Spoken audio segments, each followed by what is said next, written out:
Alexandre Dubé. Les vrais enjeux, les vraies questions. Cube Radio. Les affaires publiques n'ont plus de secret pour lui. Il analyse l'actualité. Il sépare les faits des rumeurs. Il n'a qu'une seule parole, celle que vous entendez. Alexandre Dubé. Qu'est-ce qui se passe dans les centres jeunesse du Québec? Les fugues ont augmenté de 134 % au Québec en l'espace de 3 ans.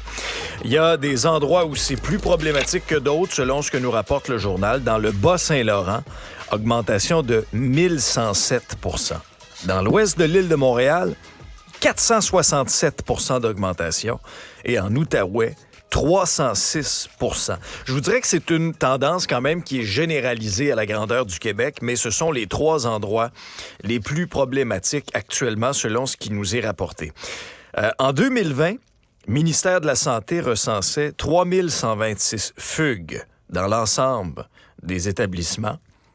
En 2022, on est passé à 7313. C'est énorme, là. Bon. Selon des intervenants, on pourrait attribuer ça au manque de main-d'œuvre, à la recrudescence des jeunes en difficulté aussi. Il y a quelqu'un qui parle sous le couvert de l'anonymat qui fait référence au centre jeunesse comme étant des garderies pour adolescents. Les intervenants ne sont plus capables d'offrir des services adéquats dans le contexte actuel, parce que quand on parle de roulement de personnel, c'est un des problèmes. Conditions de travail qui laissent à désirer. Alors là, les gens s'en vont. Comment tu veux établir un lien de confiance avec un jeune si à chaque fois l'intervenant change? Là, dans certains cas, on est même obligé, selon ce qu'on peut lire, de mettre des gardiens de sécurité. On s'entend que c'est pas le même lien de confiance, là. Ça se peut que ça soit peut-être pas aussi fort.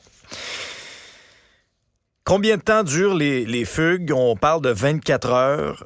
Dans bien des cas, ce sont des jeunes récidivistes. Mais visiblement, le constat est clair. Là, la détresse est très, très grande.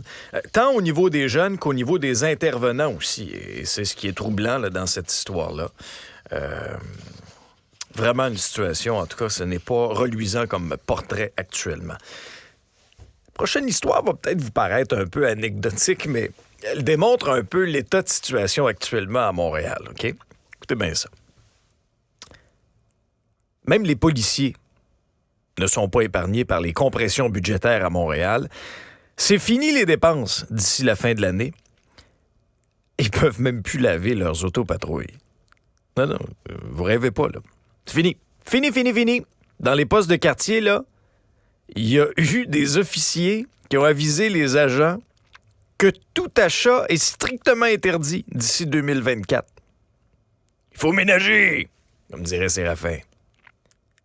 On ménage les feuilles de papier, l'encre d'imprimante, les crayons, les gants de protection. T'sais, les gants de protection, honnêtement, là, sur une scène de crime, c'est comme important. Allô, ouais. Qu'est-ce qu'ils vont faire? Ils vont les mettre au lave-vaisselle? Je comprends pas. Fait qu'on des économies de bout de chandelle, là. Là, on va même là, rationner les gants de protection. Et là, pour ce qui est des véhicules de patrouille, là, honnêtement, c'est rendu une vraie farce à l'interne, là. Selon les témoignages, semble-t-il là, que c'est vraiment rendu pratiquement un running gag. Interdit de faire laver les autopatrouilles pour les 2 prochains mois. Fait que là, vous allez vous promener en ville, vous allez voir là, des véhicules de police tout crottés. Il y a une exception, c'est pour la désinfection. Donc, s'il y a du liquide biologique, pensez à de l'urine, du sang, des vomissures, par exemple, qui se retrouvent dans le véhicule, là, ils vont pouvoir le nettoyer.